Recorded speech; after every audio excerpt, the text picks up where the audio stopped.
Perfect colour सहित एमिति गोल गोल रसदार गोलाप जामुन जदि आपण बनैया पई चाहउचंती एई भिडियोटी को देखि नियंतु आ तार जेतिकी ट्रिक सब मानिकी थरे गुलाब जामुन बनातु।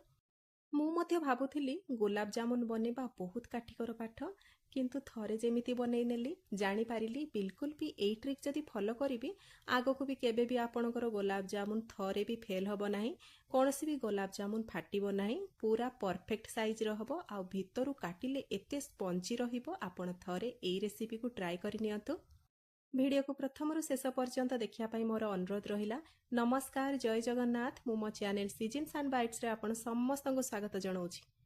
प्रथमे गुलाब जामुन पाई आमे सीरा बनई नबा। सेथिपाई देखंतु मु एठी नै जाईची 2.5 कप चीनी आ सेम क्वांटिटी रो आम पानी भी मध्य नै जिबा। 2.5 कप चीनी पाई आमे 2.5 कप पानी नबा। आपण जदि 2 कप चीनी नैथिबे 2 कप पानी देबे। एबे ताकू हाई फ्लेम रे छाडी दबा आमे भलो भाबरे चीनी डिजॉल्व होबा पाई आ एई सीरा हमरो फुटीबा पाई। फ्लेवर आउ बास्ना को बढ़िया पाई एठी पकई नबा आमे अल्प किछि गुजराती को एठी मु छेची नैची 3टी गुजराती नैची आउ ताकू एठी मु छेची नैकी ताकू पकई नैची। आपन पाखरे जदि केसर थिबो ताकू मध्ये आपण एई मोमेंट रे पकई पारिबे। एठी जो आमे चीनी सीरा करिबा ये बिल्कुल भी सूता चीनी सीरा करिबा नाही, माने गोटे सूता 2 सूता एई परि भाबरे चीनी सीरा करिबा नाही। टिके हाथ को जेमिति कि अठाळिया लागिबो सेही परिका आपण चीनी सीरा को प्रस्तुत करि नेबे। चीनी डिजॉल्व होई साला परे देखिबे आपण छाडी देबे भलो भाबरे याकू फुटिया पय किछि समय छाडी देबे। आ मझिरे मझिरे आंगुठी साहाय्य आपण ताकू चेक करि नेबे। एठी देखंतु भलो भाबरे फुटी साला परे मु ताकू प्रथम थर चेक करि नेइथिली। ये बिल्कुल भी एठी अठाळिया लागु नथला, माने चिपचिपा लागु नथला, सेति पय ये रेडी हेनी। ताकू पुणी थरे मु फुटेइली। ध्यान रे रखिबे बेसी गाढ़ करिवे नाही चीनी सीरा। आ चीनी सीरा रे आपण चाहिले अल्प किछि लेंबू रस पकई पारिबे, जा द्वारा कि चीनी सीरा हमर क्रिस्टल हेबो नाही। एठी देखंतु सेकेंड बार मु एठी ट्राई कली ताकू चेक करिया पय आ ये भलो भाबरे एठी अठाळिया हेई सारिथिला। एबे गैस फ्लेम को बंद करि दबा। गैस फ्लेम को बंद कर देकी ताकू साइड रखि नबा। आमर तो एठी चीनी सीरा प्रस्तुत हो गलानी। किंतु जेतेबेले आपण गुलाब जामुन रेडी करिथिबे आपण गुलाब जामुन को सदा बेले गरम गरम छाणी की गरम गरम सीरा रे पकेबे।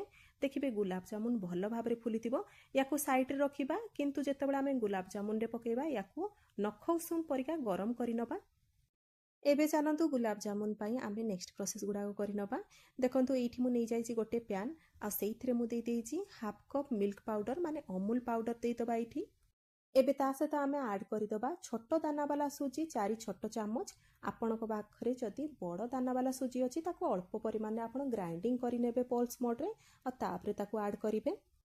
ता सहित एठी आमे ऐड करि दबा जेतिकी परिमाण रे आमे मिल्क पाउडर नेइथिले सेतिकी परिमाण रो क्षीर को मुझे फुटई नहीं आ ताकू ठंडा कर नहीं, माने रूम टेम्परेचर रे एबे क्षीर टेम्परेचर अच्छी। एबे आमे गैस को ऑन कर नबा और फ्लेम को पूरा लो रे रखिबा। ध्यान रे रखिबे याकू कंटिन्यूअस आपण मिक्स करी चलिबे। आ ये जो मेजरमेंट मु देखौची ये बहुत सहज मेजरमेंट, माने बेसी किछि मावा दरकार पड़िबो नाही आपनको, माने खुआ दरकार पड़िबो नाही। एमिति नॉर्मल घर बेसिक इंग्रेडिएंट रे आमर गुलाब जामुन डी रेडी हेई जिवो। आपण टिके मेजरमेंट ऊपर ध्यान देबे, देखिबे परफेक्ट गुलाब जामुन हबो। एबे याकू कंटिन्यूअस आपण मिक्स करी चलिबे। बिल्कुल भी किछि समय ताकू छाड़िबे नाही, नहले तळु लागि जिवो। आ मन रे रखिथिबे आपण बिल्कुल भी ताकू मीडियम किंबा हाई फ्लेम करिवे नाही, लो फ्लेम रे ताकू मिक्स करी चलिबे।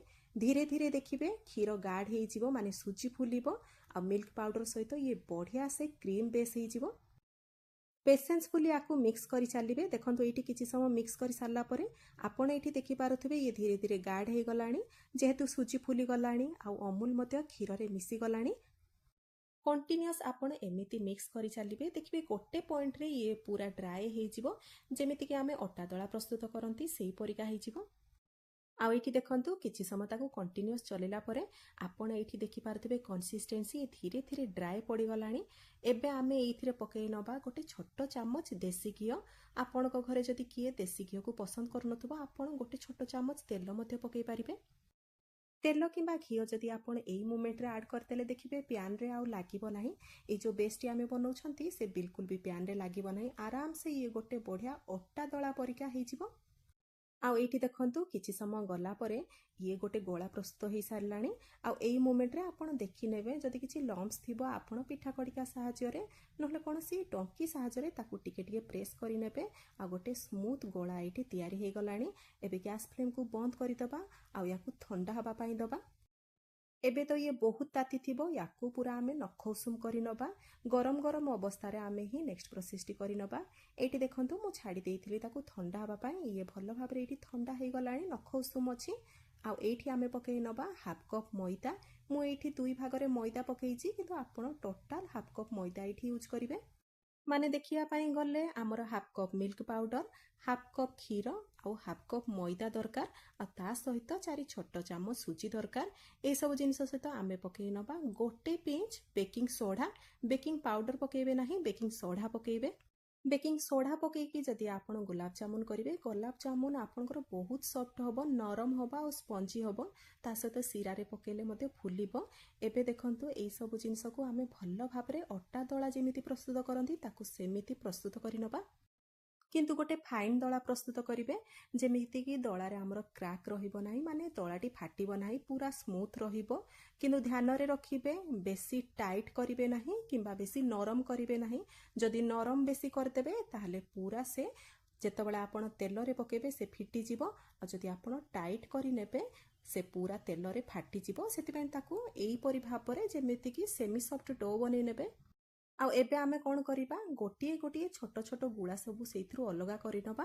ଆଉ ଗୋଟିଏ ଗୋଟିଏ ଗୋଳାକୁ ଟିକେ ହାତରେ ପ୍ରେସ୍ କରି କରି ମାନେ ସବୁଆଡ଼େ ତାକୁ ଭଲ ଭାବରେ ପ୍ରେସ୍ କରିନେବା। ଆଉ ତାକୁ ଛୋଟ ଛୋଟ ଗୋଳା ପ୍ରସ୍ତୁତ କରିନେବା। ଦେଖିନେବା ଗୋଳାରେ ଯେମିତିକି କ୍ରାକ୍ ରହିବ ନାହିଁ। ଯଦି କ୍ରାକ୍ ରହିଗଲା ଆପଣ ଜାଣିବେ ୟାକୁ ତେଲରେ ପକେଇଲା ମାନେ ଇଏ ଫାଟିବ। ସେଥିପାଇଁ ତାକୁ ଆହୁରି ଦଳି ନେବେ। ଗୋଲାପ ଜାମୁନକୁ ସବୁ ଆପଣ ଛାଣିବା ପୂର୍ବରୁ ଏମିତି ଛୋଟ ଗୋଳାଟି ପ୍ରସ୍ତୁତ କରିନେବେ। ଆଉ ତାକୁ ପ୍ରଥମେ ତେଲରେ ଟେଷ୍ଟ କରିନେବେ। ନହେଲେ ଆପଣ ଯଦି ସବୁ ବଡ଼ ଗୋଳାକୁ ପକେଇ ନେବେ ତେଲରେ ସେ ପୁରା ଫିଟିଯିବ ଆଉ ତେଲ ନଷ୍ଟ ହେଇଯିବ। ସେଥିପାଇଁ ଆପଣ ପ୍ରଥମେ ଚେକ୍ କରିନେବେ। ଏଇଠି ଦେଖନ୍ତୁ ତେଲ ମୁଁ ନେଇଯାଇଛି ପାଖାପାଖି 1 ଲିଟର ଏଇଠି ମୁଁ ତେଲ ନେଇଛି। ଆଉ ତାକୁ ଏଇଠି ଆମେ ଗରମ କରିନେବା। ବେଶୀ ଗରମ କରିବେ ନାହିଁ, ଆପଣ ସାମାନ୍ୟ ତାକୁ ଗରମ କରିନେବେ। ତା ସହିତ ଧୂଆଁ ବାହାରିଲା ପରିଆ ଗରମ ବିଲକୁଲ ବି ଭୁଲରେ କରିବେ ନାହିଁ। ଧୂଆଁ ବାହାରିଲା ପରେ ଯଦି ଗରମ କରିଦେବେ ତାହେଲେ ଭଲ ହବନି ଗୁଲାବ ଜାମୁନ। ଏଇଠି ଦେଖନ୍ତୁ ଧୀରେ ଧୀରେ ବବଲ୍ସ ଉଠିଲାଣି, ମାନେ ଆମର ତେଲ ମଧ୍ୟ ଭଲ ଭାବରେ ଏଇଠି ଗରମ ହେଇଗଲାଣି। ଏବେ ଯେଉଁ ମୁଁ ଟିକି ଗୋଳାଟି ଦେଖେଇଥିଲି ତାକୁ ପ୍ରଥମେ ଟେଷ୍ଟ କରିନେବା। ଟିକି ଗୋଳାକୁ ପକେଇ ଦେଇକି ଆମେ ଦେଖିବା ଇଏ ଭଲ ଭାବରେ କିଛି ସମୟ ପରେ ମାନେ ତେଲରେ ଇଏ ଧୀରେ ଧୀରେ ଉପରକୁ ଆସିଲେ ଆପଣ ଜାଣିବେ ଯେ ଇଏ ପରଫେକ୍ଟ ହେଇଛି। ଆଉ ତା ସହିତ ଇଏ ଯେମିତିକି ତେଲରେ ନ ଫାଟୁ ସେଥିପାଇଁ ମଧ୍ୟ ଆମେ ଚେକ୍ କରିନେବା। ଏଇଠି ଦେଖନ୍ତୁ ମୁଁ ଟିକି ଗୋଳାକୁ ପକେଇ ନେଲି। ଏବେ ଆମେ ୱେଟ୍ କରିବା। ଏଇଠି ଦେଖନ୍ତୁ ତେଲ ଆମର ସାମାନ୍ୟ ଗରମ ଅଛି, ସେଥିପାଇଁ ମୁଁ ୟାକୁ ହାଇ ଫ୍ଲେମ୍ରେ ଛାଣୁଛି। କିନ୍ତୁ ଯେତେବେଳେ ଆପଣଙ୍କର ତେଲ ଭଲ ଭାବରେ ଗରମ ହେଇଯିବ ଆପଣ ତାକୁ ଲୋ ଫ୍ଲେମ୍ରେ ଛାଣିବେ। ଆଉ ଏଇଠି ଦେଖନ୍ତୁ ଆମର ଟିକି ଗୋଳା କିଛି ସମୟ ପରେ ଧୀରେ ଧୀରେ ରୋଟେଟ୍ ହେଲା। ଆଉ ଇଏ ଦେଖିବେ ଧୀରେ ଧୀରେ ଉପରକୁ ଆସିଯିବ। ବିଲକୁଲ ବି ଇଏ ଫିଟିନି ମାନେ ଫାଟିନି, ମାନେ ଇଏ ପରଫେକ୍ଟ ଡୋ ହେଇଛି। ଆଉ ଏଇଥିରୁ ଆପଣ ଜାଣିପାରିବେ ଟିକେ ସମୟ ପରେ ଇଏ ଧୀରେ ସେ ଉପରକୁ ଆସିକି ଫ୍ଲୋଟ୍ କରୁଛି। ଏଇଥିରୁ ଆପଣ ପୁରା ସିଓର ହେଇଯିବେ ଯେ ଡୋ ପୁରା ପରଫେକ୍ଟ ଅଛି। ଏବେ ଚାଲନ୍ତୁ ୟାକୁ ବାହାର କରି ନେବା। ଏବେ ଯେଉଁ ଆମେ ଗୁଲାବ ଜାମୁନର ସବୁ ଗୋଳା ପ୍ରସ୍ତୁତ କରି ନେଇଥିଲେ ଏବେ ତେଲରେ ଆମେ ସବୁ ପକେଇ ନେବା। ଏଇଠି ଦେଖନ୍ତୁ ଆମର ତେଲ ଯେହେତୁ ଭଲ ଭାବରେ ଏଇଠି ଗରମ ହେଇଗଲାଣି, କିନ୍ତୁ ଧୂଆଁ ବାହାରିନି ଏପର୍ଯ୍ୟନ୍ତ ତେଲରୁ। ସେଥିପାଇଁ ମୁଁ ଏଇଠି ଫ୍ଲେମ୍କୁ ଲୋ କରିନେଲି। ଆପଣ ମଧ୍ୟ ଆପଣଙ୍କର ତେଲ ୱାନ୍ସ ଭଲ ଭାବରେ ଗରମ ହେଇସାରିଲା ପରେ ଗୁଲାବ ଜାମୁନକୁ ଆପଣ ଲୋ ଫ୍ଲେମ୍ରେ ଛାଣିବେ। ହାଇ ଫ୍ଲେମ୍ରେ ଭୁଲରେ ବି ଛାଣିବେ ନାହିଁ। ଗୋଟିଏ ଗୋଟିଏ ଗୋଳା ଏମିତି ତେଲରେ ଆମେ ପକେଇ ନେବା। ଚେଷ୍ଟା କରିବେ ଆପଣ ଏମିତି ଫ୍ଲାଟ୍ ବେସ୍ରେ ଗୋଲାପ ଜାମୁନ ସବୁ ଛାଣିବା ପାଇଁ, ଯାହାଫଳରେ କି ଗୋଲାପ ଜାମୁନ ଗୋଟେ ସହିତ ଆଉ ଗୋଟେ ଲାଗିବ ନାହିଁ। ଆଉ ମନେ ରଖିଥିବେ ବିଲକୁଲ ବି ପ୍ରଥମରୁ ଆପଣ ପିଠା କଡ଼ିକା ମାରିବେ ନାହିଁ। ଏଇଠି ଦେଖନ୍ତୁ କିଛି ସମୟ ପରେ ଆପଣ ଏଇଠି ଦେଖିପାରୁଥିବେ ଧୀରେ ଧୀରେ ଆମର ଗୋଲାପ ଜାମୁନର ତଳ ଗୁଡ଼ାକ ଧୀରେ ଧୀରେ ଆମର ଟିକେ ଟିକେ ଲାଲ ହେଇଗଲାଣି। ତାକୁ ଧୀରେ ସେ ପିଠା କଡ଼ିକାରେ ଆପଣ ତେଲରେ ଫ୍ଲୋଟ୍ କରିବେ। ଡାଇରେକ୍ଟ ତାକୁ ଛୁଇଁବେ ନାହିଁ, ତେଲକୁ ଟିକେ ଆପଣ ହଲେଇ ଦେବେ, ଦେଖିବେ ଆପେ ଆପେ ସେଗୁଡ଼ାକ ସବୁ ଭଲ ଭାବରେ ଫ୍ଲୋଟ୍ ହେଇଯିବ। ପ୍ରଥମରୁ ଷ୍ଟାର୍ଟ କରିକି ଆପଣ ଶେଷ ପର୍ଯ୍ୟନ୍ତ ଗୁଲାବ ଜାମୁନକୁ ଆପଣ ଲୋ ଫ୍ଲେମ୍ରେ ଛାଣିବେ। ଆଉ ଏଇଠି ଆପଣ ଦେଖିପାରୁଥିବେ ୟାର କେମିତି ଗୁଲାବ କଲର୍ର ଆସିଛି ଭାରି, ମାନେ ଗୁଲାବୀ କଲର୍ ଆସିଛି ଭାରି।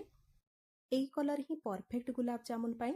ୟାକୁ ଯଦି ଆପଣ ବେଶୀ ଫ୍ରାଏ କରିଦେବେ ଇଏ କାଲାଜାମ ହେଇଯିବ। ସେଥିପାଇଁ ୟାକୁ ଗରମ ଗରମ ବାହାର କରିବା ଆଉ ଗରମ ଗରମ ଶିରାରେ ୟାକୁ ପକେଇ ନେବା। ଧ୍ୟାନରେ ରଖିବେ ଗରମ ଗରମ ଗୁଲାବ ଜାମୁନକୁ ଗରମ ଗରମ ଶିରାରେ ପକାଇବେ। ଯଦି ଶିରା ଥଣ୍ଡା ହେଇଯାଇଛି ତାକୁ ସାମାନ୍ୟ ନଖ ଉଷୁମ କରିନେବେ। ଏବେ ୟାକୁ ଆମେ ଛାଡ଼ିଦେବା ଘଣ୍ଟେ ପର୍ଯ୍ୟନ୍ତ। ଏଇ ଗୁଲାବ ଜାମୁନ ବନେଇକି ଆପଣ ଦିନ ତମାମ ଛାଡ଼ିବା ପାଇଁ ପଡ଼ିବ ନାହିଁ। ୟାକୁ ଘଣ୍ଟେ ଛାଡ଼ିଦେବେ, ଦେଖିବେ ଭଲ ଭାବରେ ଗୋଲାପ ଜାମୁନ ନିଜ ଦେହକୁ ଭଲ ଭାବରେ ଶିରାକୁ ଶୋଷି ନେବ। ଶିରା ଶୋଷି ସାରିଲା ପରେ ଆପଣ ଦେଖିବେ ଗୁଲାବ ଜାମୁନ ନିଜର ଟିକେ ସାଇଜରେ ଇନକ୍ରିଜ୍ ହେଇଯିବ, ମାନେ ବଢ଼ିଯିବ। ଆପଣ ସେମିତି ଘଣ୍ଟେ ପର୍ଯ୍ୟନ୍ତ ତାକୁ ଛାଡ଼ିଦେବେ। ମୁଁ ଗ୍ୟାରେଣ୍ଟି ଦେଉଛି ୟାକୁ ବିଲକୁଲ ବି ଦିନ ତମାମ କିମ୍ବା ଓଳିଟେ ଆପଣଙ୍କୁ ରଖିବା ପାଇଁ ପଡ଼ିବ ନାହିଁ। ଘଣ୍ଟେ ଭିତରେ ଏଇ ଗୋଲାପ ଜାମୁନ ପୁରା ରେଡ଼ି। ଏଇଠି ଦେଖନ୍ତୁ ଆମେ ଛାଡ଼ି ଦେଇଥିଲେ ଘଣ୍ଟେ ପରେ, ଆଉ ଘଣ୍ଟେ ପରେ ମୁଁ ଆପଣଙ୍କୁ ଏଇଠି ଗୋଲାପ ଜାମୁନର ଅବସ୍ଥା ଦେଖାଉଛି। ଧୀରେ ଧୀରେ ଇଏ ଇନକ୍ରିଜ୍ ହେଲାଣି ତାର ସାଇଜରେ। ଆଉ ଏଇଠି ଦେଖନ୍ତୁ ଆମର ଗରମ ଗରମ ଗୁଲାବ ଜାମୁନ, ପୁରା ରସଦାର ଗୁଲାବ ଜାମୁନ ରେଡ଼ି ହେଇସାରିଛି। ଯଦି ଆପଣ ଥଣ୍ଡା ଗୁଲାବ ଜାମୁନ ଖାଇବା ପାଇଁ ଚାହୁଁଛନ୍ତି, ଆପଣ ଡାଇରେକ୍ଟ ଏଇ ମୋମେଣ୍ଟରେ ନେଇକି ଫ୍ରିଜରେ ରଖିଦେବେ ନାହିଁ। ୟାକୁ ଭଲ ଭାବରେ କିଛି ସମୟ ମାନେ 3 ରୁ 4 ଘଣ୍ଟା ବାହାରେ ରଖିବେ। ତାପରେ ଆପଣ ଚାହିଁଲେ ତାକୁ ଫ୍ରିଜରେ ରଖିପାରିବେ।